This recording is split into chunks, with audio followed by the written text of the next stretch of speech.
Well, hi guys. Coach Jerry here at the Protocol in Tucson, Arizona, and welcome to the Joint Mobility Warm-Up for July. I have a confession to make. I know I change the warm-ups here at the gym every 30 days, mainly doing that for specialized variety. I like having a mix of things for us to be working on as far as mobilizations are concerned. But in my own personal training, I pretty much do the same warm-up every time I roll in here. And a lot of what I do when I come into warm-up is exactly what we're doing here for the month of July. So, let's go ahead and get started. Most of our warm-ups are going to be the silly walks. So the very first silly walk is what we call the high knees. We're going to touch opposite elbow to opposite knee. It looks like this. And we're just going to take a trip down from one end of the gym to the other end of the gym and back.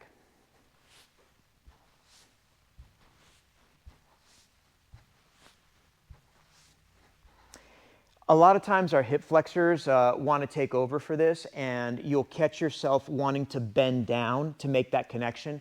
Try to resist that. Try to really keep those hip flexors open by keeping your torso really tall, and focus on initiating the movement from the lower half of the body and not letting the hip flexors cave your torso in when you're trying. The next one is called the butt kicker. That's just, now we're bending the other way. We're trying to keep our knee from slipping forward, and we just want to reach back and tap our heel to our butt.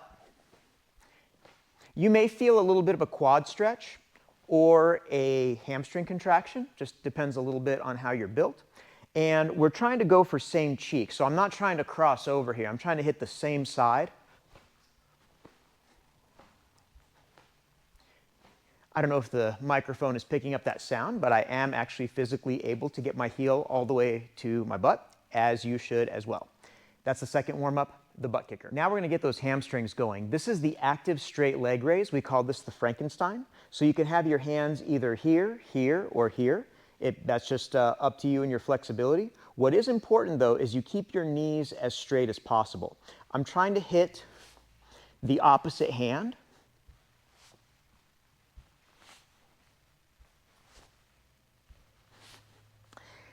And so it's not an aggressive cross, like I'm not trying to swing over, but just a little bit sort of to the opposite hand. Also, if you have the ability to kick higher,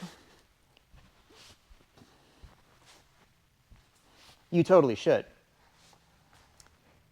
That's the Frankenstein. Next, we have the prisoner squat. We're going to interlace our fingers all the way to the webbing.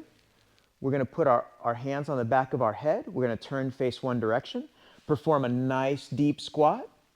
Rotate on the pivot foot, face the other direction, another squat, and continue working down and back with the prisoner squat. A nice neutral torso and a nice deep squat. And we'll do that in both directions, going forward as well as back. The next one is called the forward reach. We used to call this the toe touch, and we decided that we were going to stop doing that for reasons that I'll explain here in just a moment. So what we're going to do is you're going to kick one foot straight out in front of you, hinge your hips back, keep your torso as upright as possible, and reach forward. You're going to feel a nice hamstring activation on the straight leg. When you stand up, we're going to take 3 steps. 1, 2, 3. Now I have the opposite leg forward. And now when I do my forward reach, I'm now working the other hamstring. The reason we changed the name was because when we called it the toe touch, this is what we would see. I've got absolutely nothing in my hamstring right now. This knee is bending too much, so I'm squatting. And also, I've got that rounded back. So I'm really just rounding and unrounding my back, versus the forward reach, where I keep everything straight, keep the torso upright, and focus on reaching forward. Now you'll notice with my upright torso, I have a lot more going on there in the back of the legs, and I'm getting a lot more benefit out of this walking drill. The 3 steps is just because the steps are so short, it allows us to get it done a little bit quicker. So same thing when you turn around and go back the other way. This is what it looks like from the back side. 3 steps, reach, 3 steps, reach, down and back. The next one is called the false starts. Now, this is the one that has the most moving parts, and we've noticed it's the one that gives people the most trouble. What we're going to do is we're going to take a big step forward with our left foot, and come into a sprinter's position like we're getting ready to take off, keeping your fingertips on the ground. You're going to reach your butt up as high as you can, rebend the knee, bring your torso up, and step your feet together. So multiple moves here. So it's step, fingers on the floor, butt up, butt down, torso up, step forward.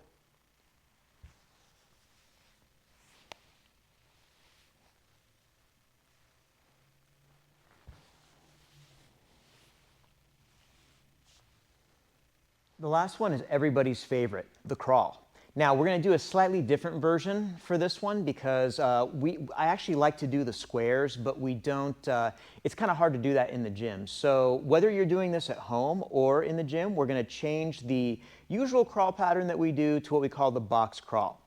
The box crawl is, we're tracing a square using 4 steps. So I'm going to demonstrate one round on my knees, and then I'll do one without my knees. So on the knees, it'll look like this. We're going to go opposite hand, opposite knee, forward for 4 steps. 1, 2, 3, 4. Once we get here, we're going to go to the right. 1, 2, 3, 4. Notice I'm still doing that opposite hand, opposite foot pattern. So when my hands are wide, my knees are close. When my hands are close, my knees are wide. And then we're going to go backwards, same thing, opposite sides, 2, 3, 4. And then we're going to go to the left, 1, 2, 3, 4. And at that point, you should be about back to where you started. So whether you do it with your knees or without your knees, I highly recommend doing it without your knees.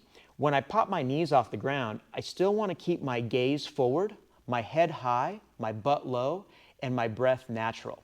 If you catch yourself breathing through your mouth, you want to try not to do that. You want to try as best you can to breathe through your nose. So it'll look like this.